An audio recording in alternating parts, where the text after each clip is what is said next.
जय राधा राधा श्री राधा, जय राधा राधा श्री राधा, जय राधा राधा श्री राधा, जय राधा राधा श्री राधा। हरे कृष्णा। आप सभी भक्तों पर राधा रानी की कृपा बनी रहे और एकादशी माता आपके सभी मनोरथ पूर्ण करें और लक्ष्मी नारायण भगवान की कृपा सदा आपके घर में बरसती रहे। इसी कामना के साथ आज मैं आपको सुनाने जा रही हूँ पुत्रदा एकादशी के दिन सुनी जाने वाली संपूर्ण कथाएं। आप इन कथाओं को पूरी श्रद्धा पूर्वक प्रसन्नचित मन से सुनिएगा। प्रिय भक्तजनों, पुत्रदा एकादशी का व्रत बहुत ही शुभ और फलदायक है। इसका कारण संतान पाने की इच्छुक व्यक्ति को इस दिन व्रत रखकर संतान की कामना करनी चाहिए, फिर वह चाहे पुत्र हो या पुत्री। मान्यता के अनुसार इस चर अचर संसार में पुत्रदा एकादशी के व्रत के समान कोई दूसरा व्रत नहीं। यह एकादशी संतान न होने वाले मनुष्यों के लिए एक खास अवसर है। जिन व्यक्तियों को संतान प्राप्ति होने में बाधा आ रही है या जिन्हें पुत्र की कामना है, उन्हें पुत्रदा एकादशी का व्रत अवश्य ही रखना चाहिए। और जिनकी संतान है, उन्हें अपनी संतान की उज्जवल भविष्य के लिए भगवान श्री लक्ष्मी नारायण की इस दिन आराधना करके व्रत करना चाहिए। जो व्यक्ति व्रत भी न रख पाए तो पुत्रदा एकादशी के दिन लक्ष्मी नारायण की कथाओं को सुनने से उनकी मनोकामना पूरी हो जाती है। तो आइए भगवान लक्ष्मी नारायण के चरणों का ध्यान करते हुए पुत्रदा एकादशी के दिन सबसे पहले सुनते हैं लक्ष्मी नारायण भगवान की अनन्य भक्त नामदेव जी की कथा। भगवान लक्ष्मी नारायण ने कैसे नामदेव जी की परीक्षा ली। नामदेव जी एकादशी का व्रत करते थे और लक्ष्मी नारायण भगवान स्वयं उनकी परीक्षा लेने के लिए उनके द्वार पर आए। भगवान श्री हरि कहते हैं, एकादशी के दिन उनकी भक्तों की कथाओं को सुनने से वे अत्यंत ही प्रसन्न होते हैं और हमें व्रत का पूर्ण फल प्राप्त होता है। एक बार भगवान विट्ठल के मन में उमंग उठी कि नामदेव जी की एकादशी व्रत की परीक्षा करनी चाहिए। यह विचार कर भगवान ने एक अत्यंत दुर्बल ब्राह्मण का रूप धारण किया और एकादशी के दिन नामदेव जी के घर जाकर बड़ी दीनता से पुकारने लगे, मैं बहुत भूखा हूँ, कई दिन से भोजन नहीं मिला, मुझे कुछ अन्न दो। अत्यंत दीन याचक को देखकर नामदेव जी ने कहा, आज तो एकादशी है, अन्न नहीं दूंगा, कुछ फलाहार कर लीजिए, प्रातःकाल जितनी इच्छा हो उतना अन्न ले लीजिएगा। बहुत देर तक नामदेव जी याचक को फलाहार लेने के लिए मनाते रहे, लेकिन याचक अन्न लेने की बात पर अड़ा रहा और नामदेव जी एकादशी के दिन अन्न नहीं देने की हट कर रहे थे। शास्त्रों के अनुसार एकादशी के दिन अन्न, गेहूं, चावल आदि खाने या देने से भी पाप लगता है। इसके लिए कहा गया है कि ब्रह्म हत्या आदि समस्त पाप एकादशी के दिन अन्न में रहते हैं। अतः एकादशी के दिन जो अन्न का भोजन करता है वह पाप भोजन करता है। यदि एकादशी का व्रत ना भी करें तो इस दिन चावल और उनसे बने पदार्थ नहीं खाने चाहिए और ना ही देने चाहिए। कुछ ही समय में नामदेव जी और याचक की हट की खबर चारों ओर फैल गई। लोग नामदेव जी के घर के बाहर इकट्ठे हो गए। वे नामदेव जी को समझाने लगे कि वे इस दुर्बल भूखे ब्राह्मण पर क्रोध ना करें, इसे खाने के लिए कुछ अन्न दे दें। लेकिन नामदेव जी नहीं माने। दिन का चौथा पहर बीतने लगा। वे भूखा ब्राह्मण इस प्रकार पैर फैलाकर लेट गया मानो मर गया हो। गांव के लोग नामदेव जी की एकादशी व्रत के प्रति निष्ठा को नहीं जानते थे, अतः उन्होंने नामदेव जी पर ब्रह्म हत्या का पाप लगाकर समाज से बहिष्कृत कर दिया। लेकिन नामदेव जी इससे बिल्कुल भी चिंतित नहीं हुए। एकादशी व्रत के अपने नियम के अनुसार नामदेव जी ने रात्रि भर जागरण और कीर्तन किया। प्रातःकाल होते ही उन्होंने चिता बनाई और उस ब्राह्मण के मृत शरीर को गोद में लेकर चिता पर बैठ गए। लोगों ने जब ऐसा करने से मना किया तो उन्होंने कहा, इस हत्यारे शरीर को न रखकर प्रायश्चित स्वरूप इसे भस्म कर देना ही उचित है। उसी समय भगवान प्रकट हो गए और मुस्कुराकर कहने लगे, मैंने तो तुम्हारी परीक्षा ली थी, तुम्हारी एकादशी व्रत के प्रति मैंने निष्ठा देख ली, वह मेरे मन को बहुत प्रिय लगी, मुझे उनसे बहुत सुख मिला। ऐसा कहकर भगवान अंतर ध्यान हो गए। लोगों ने जब भगवान की यह लीला देखी तो नामदेव जी के चरणों में नतमस्तक हो गए और उनके भक्त बन गए। एक बार नामदेव जी के घर एकादशी की रात्रि में कीर्तन और जागरण हो रहा था। कीर्तन में उपस्थित भक्तों को प्यास लगी तो नामदेव जी को जल लाने नदी पर गए, लेकिन मार्ग में एक प्रेत के भय से कोई भी व्यक्ति उनके साथ नहीं आया। नामदेव जी को आया देखकर प्रेत ने विकराल रूप धारण कर लिया और अपने साथियों सहित चारों ओर फेरी लगाने लगा। नामदेव जी इससे जरा भी भयभीत नहीं हुए। प्रेत को अपने भगवान का स्वरूप मानकर उन्होंने कमर पर बंधे फेंटे से झांझ निकाली और पद गाने लगे। तुरंत ही प्रेत न जाने कहाँ गायब हो गया और सांवले सलोने श्याम सुंदर वहां प्रकट हो गए। भगवान ने नामदेव जी की एकादशी व्रत के प्रति निष्ठा की प्रशंसा की और अंतर ध्यान हो गए। अपने इष्ट का दर्शन पाकर नामदेव जी भी अत्यंत प्रसन्न होकर कीर्तन करते हुए भक्तों को जल पिलाने लगे। तो प्रेम से बोलिए, बाकी बिहारी लाल की जय। अब बड़ी ही श्रद्धा से सुनते हैं कैसे एक बूढ़ी माता ने एकादशी का व्रत रखा और इस कथा को सुनने से ही एकादशी माता अत्यंत प्रसन्न होती हैं और व्रत का पूर्ण फल प्राप्त होता है। एक बार एक बूढ़ी माँ ने एकादशी का व्रत रखा, बड़ा ही भक्ति भाव से पूजा अर्चना की। उन्हें वृद्ध अवस्था में क्या बाधा थी तो वे अपने पुत्र पौत्रों की सुख सुविधा के लिए व्रत रखने लगी। वे दिन भर तो जरा कठोर मन करके अपनी प्यास को रोके रही। दिन में पूजा पाठ किया, कथा कहानी सुनी। पंडित जी को मिट्टी के पात्र में भर भर कर पानी और ऋतुफल दान में दिए। दोना भर भर कर बूरा शक्कर वितरण किया। उन्हें गर्मी के कारण बहुत बेचैनी हो रही थी, इस कारण से बड़ी देर तक पानी में पड़ी रही। पानी की कुल्ला करती रही, तब कहीं थोड़ा धीर बंद पाया।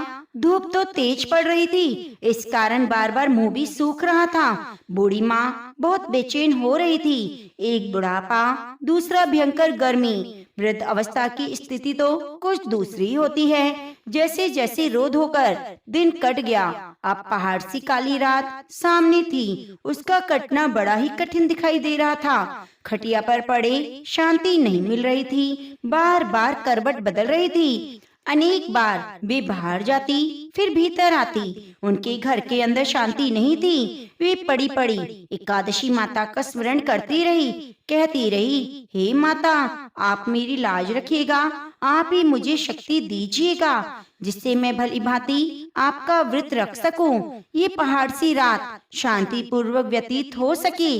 प्यास के कारण बूढ़ी माँ की बेचैनी तो बढ़ रही थी। उन्होंने धैर्य रखने का बहुत प्रयास किया, किंतु सहनशीलता की सीमा टूट गई और वे घबराकर एकदम चिल्ला पड़ी।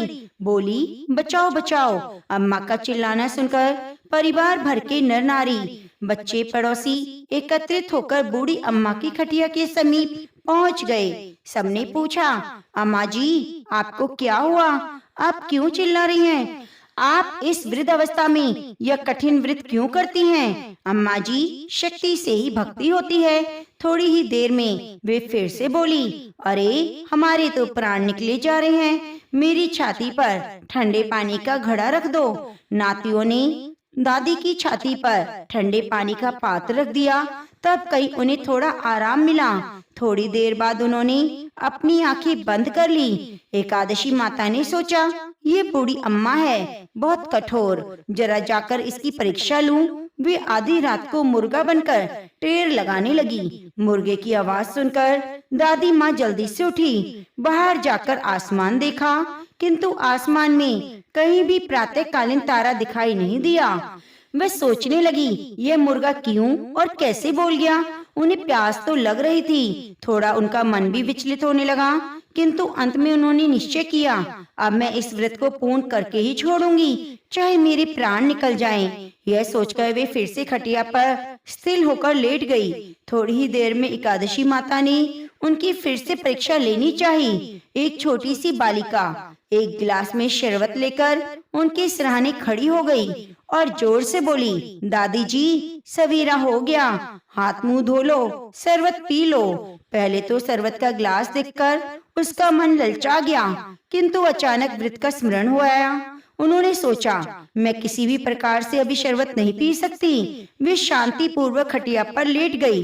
फिर थोड़ी ही देर में उन्हें ऐसे लगा जैसे किसी ने उन्हें पानी के कुएं में पटक दिया हो। वे थोड़ी देर तक उस कुएं में हाथ पांव चलाती रही, किंतु उन्होंने अपने मुंह में पानी की एक बूंद भी नहीं जाने दी और वे दृढ़ता पूर्वक अपना व्रत पालती रही। थोड़ी देर में न जाने सामने आग जलने लगी, जिससे भारी गर्मी बढ़ने लगी। प्यास के कारण प्राण निकलने लगे, किंतु बूढ़ी अम्मा का कोई कुछ नहीं बिगाड़ पाया। वे जहाँ की तहाँ मुस्कुराती हुई बैठी रही। थोड़ी ही देर में बाहर प्रकाश दिखाई देने लगा। ऐसे लगा सवेरा हो गया। बूढ़ी अम्मा ने बाहर निकलकर देखा तो समझ गई अभी सवेरा होने में 3-4 घंटे की देरी है। यह जानकर वे शांति पूर्वक इधर उधर घूमने फिरने लगी। एकादशी माता यह बात अच्छी तरह समझ गई। ये बूढ़ी अम्मा किसी भी प्रकार से अपने व्रत से नहीं टल सकती। वे उनके सत्य व्रत को अच्छी तरह से समझ गई। सवेरा होते ही बूढ़ी माता ने स्नान किया, भगवान का पूजन पाठ किया, एकादशी माता की कथा सुनी, ब्राह्मणों को दक्षिणा देकर भोजन कराया। तब कई उन्होंने जल ग्रहण किया। कन्याओं को भोजन कराने के बाद अम्मा ने स्वयं भी भोजन किया। उस श्रेष्ठ व्रत के प्रताप से बूढ़ी अम्मा की आयु में वृद्धि हो गई। घर परिवार हरा भरा हो गया और उनके अब कोई अभाव नहीं रहा। इस तरह से सुख साधनों से संपन्न हो गई। नाती नातिन से उनका घर भर गया। वे उस दिन से 12 महीने की एकादशी का व्रत करने लगी। एकादशी माता के व्रत के प्रभाव से इस संसार में हर सुख को भोगकर अंत में बैकुंठ धाम में चली गई। हे एकादशी माता, जैसे आपने बूढ़ी माता और उसके परिवार को हरा भरा किया, वैसे एकादशी माता जिन्होंने भी एकादशी का व्रत किया है, आपकी कथा को सुना है, उसकी सभी मनोकामनाओं को पूरी करना। तो प्रेम से बोलिए तुलसी शालिग्राम भगवान की जय। महाराजा युधिष्ठिर ने पूछा, हे भगवान, आपने सफला एकादशी का महात्म्य बताकर बड़ी कृपा की। अब कृपया करके यह बताइए, पौष शुक्ल एकादशी का क्या नाम है, उसकी विधि क्या है, कौन से देवता का पूजन किया जाता है। भक्त वत्सल भगवान श्री कृष्ण बोले, हे राजन, इस एकादशी का नाम पुत्रदा एकादशी है। इसमें भी नारायण भगवान की पूजा की जाती है। इस चर और अचर संसार में पुत्रदा एकादशी के व्रत के समान दूसरा कोई व्रत नहीं। इसके पुण्य से मनुष्य तपस्वी, विद्वान और लक्ष्मीवान होता है। इसकी मैं कथा कहता हूँ, सो तुम ध्यान पूर्वक सुनो। भद्रावती नामक नगरी में सुकेतुमान नाम का एक राजा राज्य करता था। उसके कोई पुत्र नहीं था। उसकी स्त्री का नाम शैव्या था।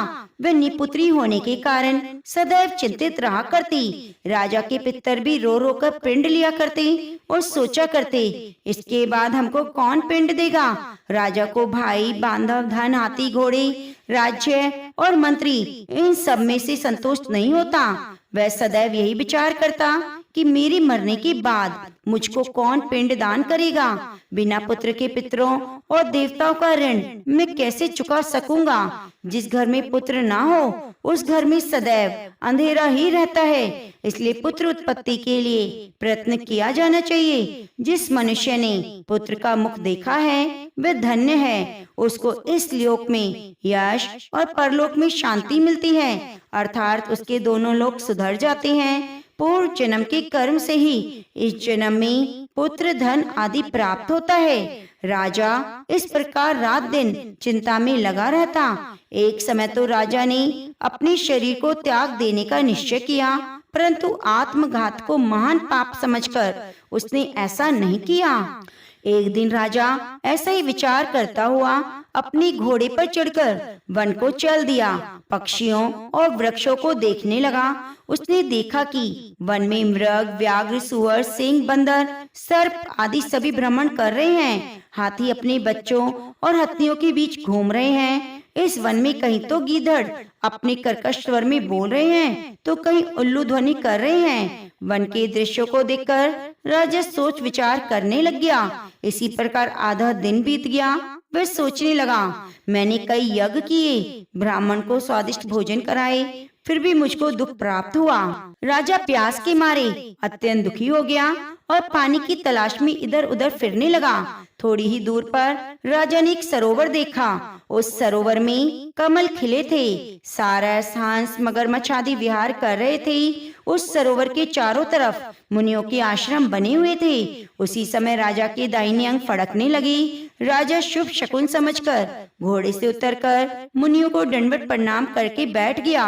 राजा को देखकर मुनियों ने कहा, हे राजन, हम तुमसे अत्यंत प्रसन्न हैं। तुम्हारी क्या इच्छा है, सो कहो। राजा ने पूछा, महाराज, आप कौन हैं? किस लिए यहाँ आए हैं? कृपया करके बताइए। मुनि कहने लगे, हे राजन, आज संतान देने वाली पुत्रदा एकादशी है। हम लोग विश्वदेव हैं, इस सरोवर में स्नान करने आए हैं। यह सुनकर राजा कहने लगा, महाराज, मेरे भी कोई संतान नहीं। यदि आप मुझ पर प्रसन्न हैं तो एक पुत्र का वरदान दीजिए। मुनि बोले, हे राजन, आज पुत्रदा एकादशी है, आप अवश्य ही इसका व्रत करें। भगवान की कृपा से अवश्य आपके घर में पुत्र होगा। के वचनों को सुनकर राजा ने उसी दिन एकादशी का व्रत किया और द्वादशी को उसका पारण किया। उसके बाद मुनियों को प्रणाम करके महल में वापस आ गया। कुछ समय बीतने के बाद रानी ने गर्भ धारण किया और 9वें महीने में एक सुंदर पुत्र प्राप्त हुआ। वह राजकुमार अत्यंत शूरवीर, यशस्वी और प्रजापालक हुआ। भगवान श्री कृष्ण बोले, हे राजन, पुत्र की प्राप्ति के लिए पुत्रदा एकादशी का व्रत करना चाहिए। जो मनुष्य इस माहात्म्य को पढ़ता है, सुनता है, उसे अंत में स्वर्ग की प्राप्ति होती है। तो प्रेम से बोलिए, लक्ष्मी नारायण भगवान की जय। अब आइए सुनते हैं एकादशी के दिन तुलसी माता की बड़ी ही पवित्र कथा। तुलसी माता की कथा को सुने बिना व्रत पूर्ण नहीं माना जाता। एक ब्राह्मण था, वे प्रतिदिन मंदिर जाता। वे प्रतिदिन तुलसी माता की पूजा करता। तुलसी माता से प्रतिदिन प्रार्थना करता, हे तुलसी महारानी, मेरे आनंद करना।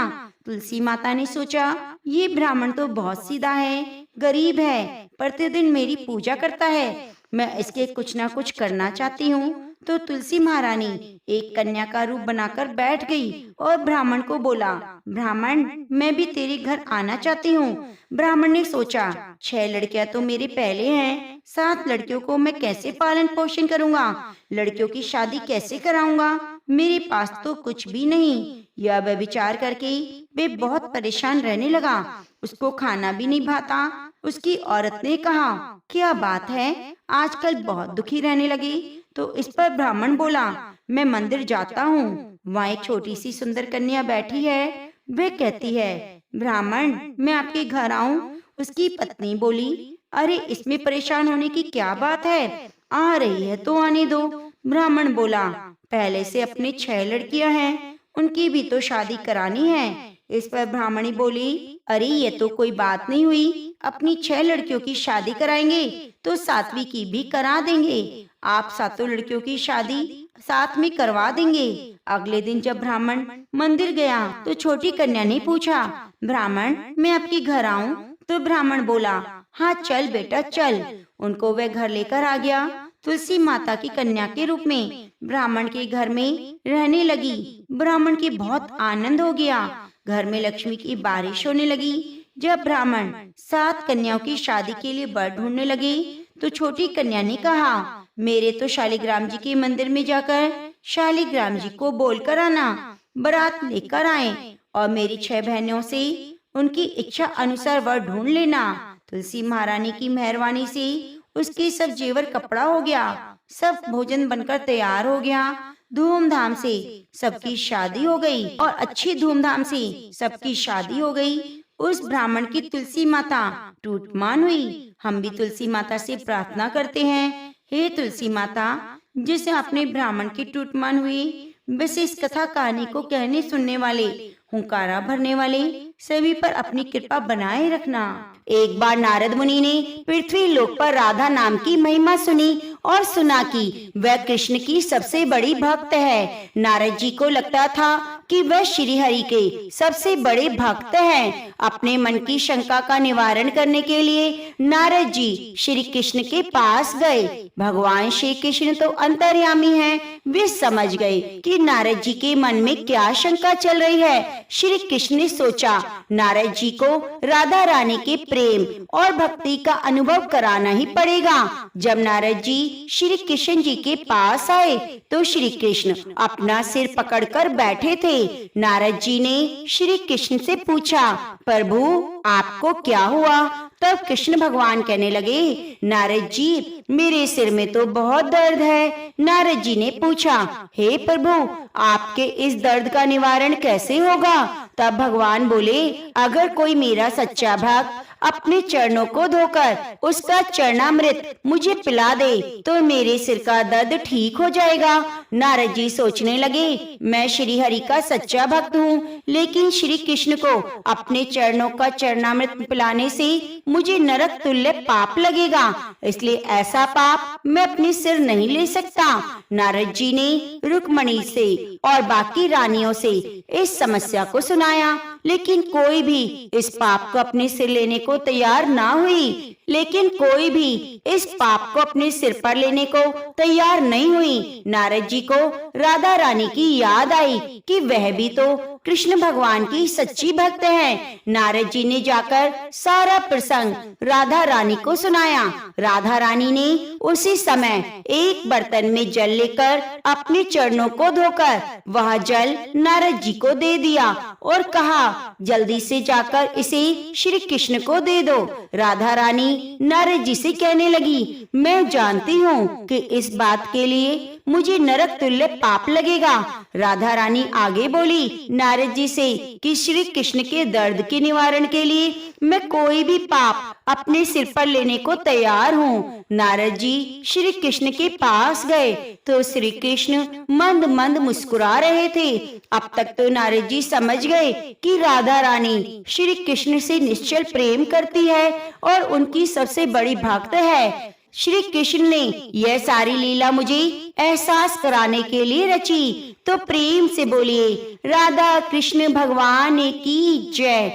प्रिय भक्तजनों, यदि आपको कथा अच्छी लगी है तो एक बार कमेंट बॉक्स में राधा रानी की जय जरूर लिखिएगा और चैनल को सब्सक्राइब नहीं किया तो सब्सक्राइब जरूर कर लीजिएगा।